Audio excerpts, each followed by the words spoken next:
Press meet పెట్టి చెప్పిన మాట ఏమో తెలుసా? సిద్ధార్థ, నువ్వు టికెట్ తెచ్చుకో, 3 ఎలక్షన్లు చేసినావు, 3 ఎలక్షన్లు చేసినా కూడా నీకు ఏ పార్టీ టికెట్ ఇవ్వాలి అని మాట్లాడుతున్నాడు ఆయన. భరత్ గారు, మీ వయసు ఎంత సార్? 50 సంవత్సరాలు. మీరు ఎమ్మెల్యే అయింది ఏ వయసులో సార్? 48 సంవత్సరాలకి.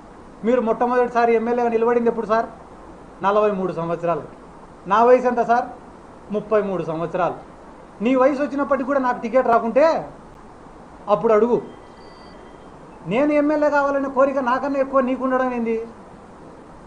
33 సంవత్సరాలకు నేను శాప్ చైర్మన్ అయినా, రాష్ట్ర వైఎస్ఆర్ కాంగ్రెస్ పార్టీ యువజన విభాగం అధ్యక్షుడినైనా, నందికొట్కూరు నియోజకవర్గానికి ఇన్ఛార్జినైనా, నా ఎంట తిరిగిన ఎంతోమందిని ఎంపీటీసీలుగా, జెడ్పీటీసీలుగా, సర్పంచులుగా, మున్సిపల్ కౌన్సిలర్లుగా, చైర్మన్లుగా గెలిపించుకున్నా.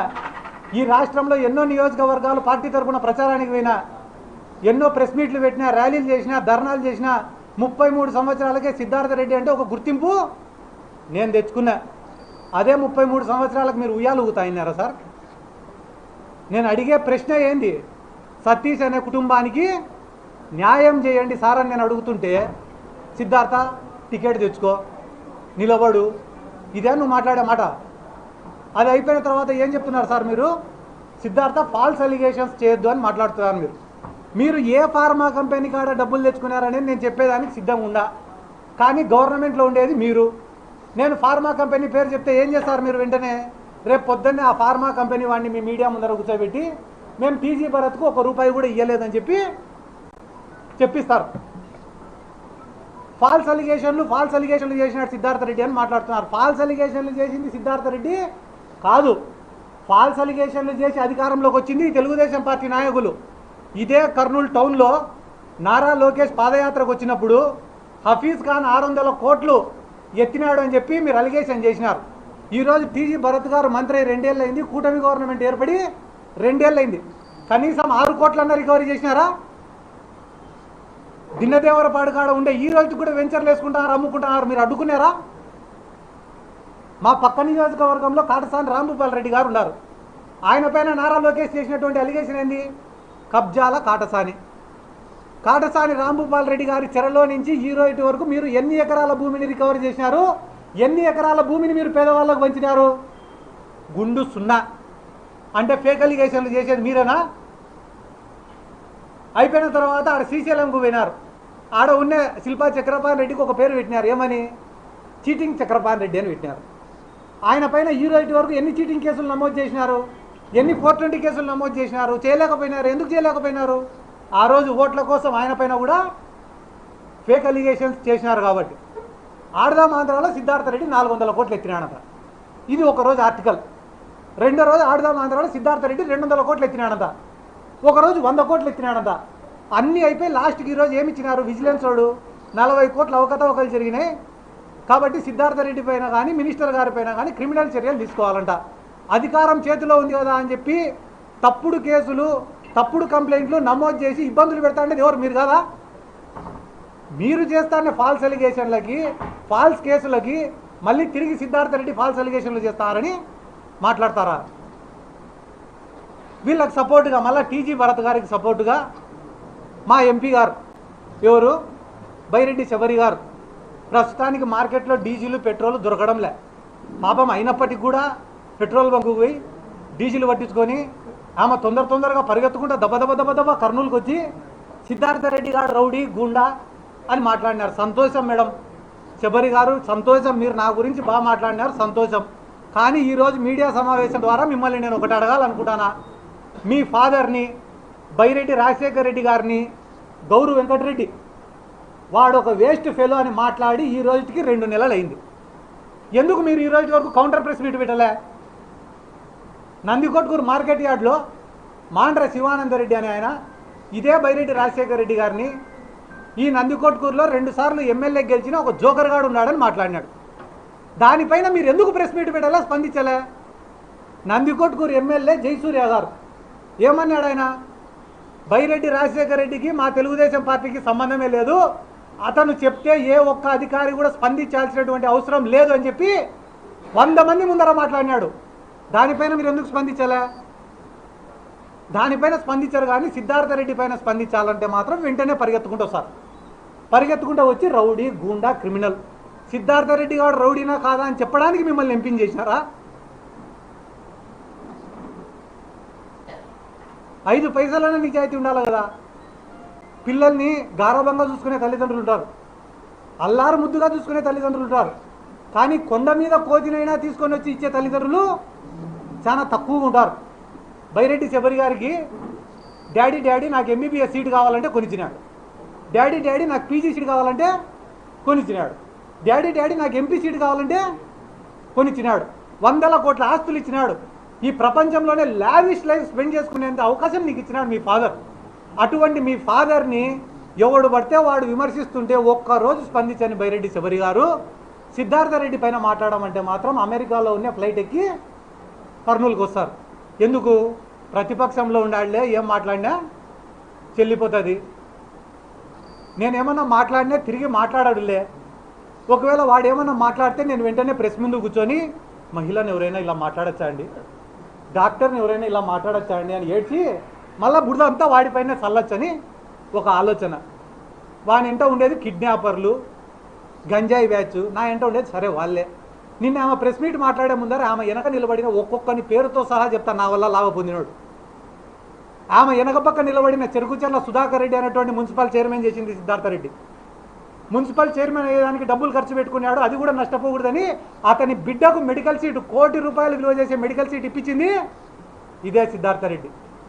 వీళ్ళు 24 గంటలు ఒకడేమో యూట్యూబ్ స్టార్ అంటాడు, ఒకడేమో ఫ్యాక్షనిస్ట్ అంటాడు, ఒకడేమో రౌడీ అంటాడు, ఒకడేమో స్టాండప్ కమిడియన్ అంటాడు. ఏంది ఇన్ని పాత్రలు పోషిస్తానన్నా నేను? ఒకడు శాప్ చైర్మన్ అంటాడు, ఒకడు యోజన విభాగం అధ్యక్షుడు అంటాడు. ఇవన్నీ అయిపోయిన తర్వాత సరే కుక్కలు మురుగుతుంటాయి, మాట్లాడకూడదు, నేను పిల్లోడికి న్యాయం చేయాలని పోరాడినా, అంతకుమించి మాట్లాడకూడదని అనుకున్నాను నేను.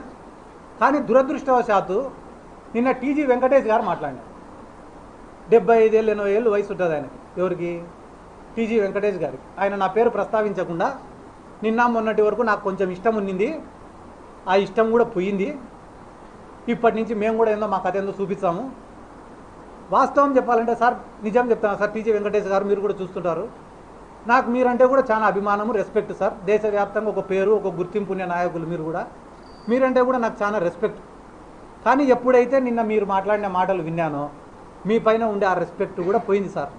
మీకు ఎట్టయితే నా మీద ఇష్టం పోయిందో మీ పైన రెస్పెక్ట్ కూడా నాకు పోయింది. ఎందుకంటే మీరు మాట్లాడిన మాటలు ఎంత డబ్బులైనా పెడతా, ఎంత డబ్బునైనా వారిస్తా, మీడియానైనా కొంటా, పోలీసునైనా కొంటా, జ్యుడిషియరీనైనా కొంటా, రాజకీయ నాయకులైనా కొంటా, నా ముందు ఎవడైనా కూడా బానిసల్లాగా బతకాల్సినంత అహంకారంతో మాట్లాడినారు సార్ మీరు. మీ వయసుకు మీరు మాట్లాడే మాటలు కానే కాదు. పిల్లల మేమేమన్నా మాట్లాడుకోవచ్చు, అట్లీస్ట్ మీ కొడుకైనా మాట్లాడచ్చు, కానీ సార్ మీరు మాట్లాడే మాటలు కానే కాదు సార్. ఏమంటున్నారు సార్ మీరు? రాయలసీమలో మీసాలు తిప్పుకొని తిరిగిన వాళ్ళు కూడా నా ముందర మీసాలు దించుకున్నారంట. ఎవరో 4 పేర్లు చెప్తే సార్ ఇంటా సార్ నేను కూడా. ఎవరు వాళ్ళు మీసాలు దించుకునే వాళ్ళు?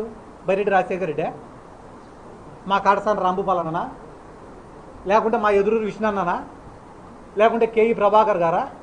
ఎవరు వాళ్ళు మీసాలు దించుకునే వాళ్ళు? ఎవరు సార్? పేర్లు ఉంటాయి కదా, చెప్పచ్చు కదా పేర్లు కూడా. అంత మాట అన్ని వాళ్ళు నాకు తెలిసి మీ ముందర కిందికి దించుకొని మీసాలు దించుకొని ఉండేది ఒకటే ఆయన్నే, ఆయన సోమిశెట్టి వెంకటేశ్వర్లు. ఆయనకు మీసాలు లేవు. కాబట్టి ఇంతగా మీరు ఒక విమర్శను తీసుకోలేని స్థాయిలో ఉంటే ఎట్టా సార్? టీజీ భరత్ గారు ఈరోజు రాష్ట్రానికి మంత్రి సార్. ఆయన ఒక రాష్ట్రానికి మంత్రి ఏం చేస్తున్నాడో తెలుసా సార్? ఈరోజు కర్నూలులో ఆయన సోషల్ మీడియా, ఫేస్బుక్లో, ఇన్స్టాగ్రామ్లో ఆయన పైన ఎవరైనా కామెంట్లు పెడితే, ఆయన పరిపాలన పైన ఎవరైనా కామెంట్లు పెడితే వెంటనే మనుషుల్ని పంపించి తన్నియడము, ఆ మనుషుల్ని ఎత్తుకొని వచ్చి పోలీస్ స్టేషన్లలో ఐటీ కేసు పెట్టడం. ఏ స్టేషన్లో నమోదు కాలేదు. నిన్నగాక మన తాండ్రపాడు పిల్లోడిని కొట్టారు, డోన్ నియోజకవర్గానికి సంబంధించినోడు. మొన్న కిమ్స్ హాస్పిటల్లో పనిచేసే పిల్లోడు, ఆ పిల్లోడు రారా మాట్లాడు అంటే కానీ సార్ ఆడ సార్ చిన్న ప్రాణం నన్ను చంపుతారు సార్ అంటున్నాను. అమాయకుల్ని, పేదవాళ్ళని కొట్టే బతికేది, భయపించే బతికేది. దానాలు ధర్మాలు చేసినామంటున్నారు. ఏమంటున్నారు? దానాలు ధర్మాలు. 1000 కోట్లు ఉండేటోడు ₹1 కోటి ఖర్చు పెట్టడం పెద్ద పని అన్న? నా జేబులో ₹1 కోటి ఉంటే 2 కోట్లైనా ఖర్చు పెడతాను నా పక్కన ఉండేటోడిని కాపాడుకోవడం కోసం. అది గొప్పనా ఇది గొప్పనా? ఒకడి దగ్గర తగ్గడం వల్ల నేను 2 ఏళ్ళు ఎక్కువ బతికేది లేదు. 10 మందికి ఎదురు తిరగడం వల్ల నేను 2 ఏళ్ళ ముందరే చచ్చిపోయేది లేదు. దేవుడు ఎన్ని రోజులు రాసింటే అన్ని రోజులే బతుకుతా. చిన్నప్పుడే నేను నేర్చుకునే ఒక మాట ఏందిరా అంటే, బలవంతుడి పక్క నిలబడితే నీ జీవితం సుఖంగా ఉంటుందంట, సంతోషంగా ఉంటుందంట, ఎటువంటి ఇబ్బందులు ఉండవంట, జీవితం సాఫీగా గడిచిపోతుందంట బలవంతుడి పక్క నిలబడితే. కానీ ఈ సమాజం నిన్ను గుర్తించదంట. అదే బలహీనుడి పక్క నిలబడితే కష్టాలు ఉంటాయి, అవమానాలు ఉంటాయి, బాధలు ఉంటాయి, ఇబ్బందులు ఉంటాయి. కానీ ఈ సమాజం ఏదో ఒక రోజు నువ్వు చచ్చిపోయే లోపల నిన్ను హీరోగా గుర్తిస్తారు. కష్టమో నష్టమో పోరాడడానికే సిద్ధపడినా నేను. అమ్ముడు పోయేటోళ్ళు ప్రతి దాంట్లో ఉండొచ్చు, మీడియాలో ఉండొచ్చు, పోలీసులలో ఉండొచ్చు, పొలిటికల్ లీడర్లలో ఉండొచ్చు, అన్ని దాంట్లో అమ్ముడుపోయే వాళ్ళు ఉండొచ్చు. కానీ నిజాయితీగా బతికేటోళ్ళు కూడా ప్రతి దాంట్లో ఉంటారు, మీడియాలో కానీ, పోలీసులలో కానీ, రాజకీయ నాయకులలో కానీ, జీవితంలో కానీ. నేను ఏ కేటగిరీలోకి వస్తానో కూడా తొందరలో మీకే చెప్తా. మా కాడ 100 కోట్ల ఆస్తులు ఉన్నాయని అంటున్నారు వాళ్ళు. నా కాడ ఏంది లేదు, 1 రూపాయి లేదు. నాకు ఉండేదంతా ఒకటే, జగన్మోహన్ రెడ్డి ఒక్కడే ఉన్నాడు. మళ్ళా చెప్తాను, ఎవరున్నారు? జగన్మోహన్ రెడ్డి ఒక్కడే ఉన్నాడు. వీళ్ళ బాధితులందరినీ కూడా జగన్మోహన్ రెడ్డి గారి దగ్గరికి నేను 100కి 100% నేను తీసుకొని పోతా. నేను జగన్ సార్ దగ్గర మాట తీసుకుంటా. ఎందుకు మాట తీసుకుంటా అంటానా అంటే, వీళ్ళు చెప్తానే మాట ఏమో తెలుసా, బయటికి మా పార్టీని గొడ్డలి పార్టీ అంటున్నారు, విమర్శిస్తున్నారు. కానీ లోపల మా పార్టీకి సంబంధించిన మాజీ ఎమ్మెల్యేలతో, మాజీ మంత్రులతో, టీటీడీకి సంబంధించిన వాళ్ళతో, ప్రతి ఒక్కరితో వీళ్ళు కాంటాక్ట్లో ఉన్నారు. కాంటాక్ట్లో ఉండి వీళ్ళు ఏం చెప్తున్నారు, రేపు వైసీపీ వచ్చినా కూడా మా ఫ్యాక్టరీలకు కానీ, మా ఆస్తులకు కానీ, మా అవినీతికి కానీ ఎటువంటి ఇబ్బంది ఉండదని చెప్పి వాళ్ళు కాలర్ ఎగరేసుకొని చెప్తున్నారంటే దానికి కారణం మా దాంట్లో కూడా కొంతమంది వాళ్ళతో టచ్లో ఉండారు కాబట్టి నేను ఎవరితో మాట్లాడను, డైరెక్ట్ పోయి జగన్మోహన్ రెడ్డి గారితో మాట్లాడతా. ఆయన కాడనే విషయం తెలుసుకుంటా. ఆయన చెప్పిన తర్వాతనే ఇక్కడున్న బాధితుల్ని తీసుకొని పోతా. ఈ మొత్తం అంశాలపైన నాకు చాలా ఇచ్చినారు, 2 డాక్యుమెంట్లు ఇచ్చినారు, పుస్తకాలు ఇచ్చినారు. ఆల్కలీస్ ఫ్యాక్టరీ పైన మాట్లాడన్నారు, ఈడ ఉన్న చైతన్య కాలేజీల పైన మాట్లాడమన్నారు, గోశాల భూములలో ఉండే ఖజానా జ్యువెలర్స్ గురించి మాట్లాడమన్నారు, వక్ఫ్ బోర్డు భూముల గురించి మాట్లాడమన్నారు, తుంగభద్ర నీళ్ళను ఎట్ట తీసుకుపోతారో మాట్లాడమన్నారు, ఆల్కలీస్ నుంచి వచ్చే వ్యర్థాలను ఏ రకంగా తుంగభద్ర కలుషితం అవుతుందో మాట్లాడమన్నారు, పొలాలు ఎందుకు పండడం లేదో మాట్లాడమని చెప్పినారు. అదే రకంగా అక్కడ ఉన్న పశువులు ఏ రకంగా చచ్చిపోతానేమో మాట్లాడమని చెప్పినారు. అన్న వాళ్ళ మాఫియా సిద్ధార్థ రెడ్డి క్రిమినల్ అని మాట్లాడుతున్నారు కదా, నేను కనిపించే క్రిమినల్ అయితే వీళ్ళు కనపడని క్రిమినల్ అని చెప్పన్న వాళ్ళ గురించి అని నాకు కొన్ని 100 మంది ఫోన్లు చేసి మాట్లాడమని చెప్తున్నారు. కానీ వాళ్ళేం ఆలోచిస్తున్నారు తెలుసా, రోజుకు 20 మందితో సిద్ధార్థ రెడ్డి గారిని తిట్టిస్తే నేను షెడ్యూల్ని వాళ్ళు మంచోళ్ళు అవుతారని అనుకుంటున్నారు. ఇది ఏ జనరేషన్ అన్న? మీ దెబ్బకు భయపడి ఎవరు మాట్లాడడం లేదేమో బయట, కానీ మీకున్న పెద్దరికాన్ని మొత్తం మీరు గడిచిన వారం రోజుల్లో పోగొట్టుకున్నారని కూడా ఈ సందర్భంగా తెలియజేసుకుంటూ, ఈరోజు ఆహ్వానించిన వెంటనే ఇక్కడికి వచ్చిన విలేకరుల సోదరులకు అందరికీ కూడా నా ప్రత్యేక ధన్యవాదాలు తెలుపుతూ సెలవు.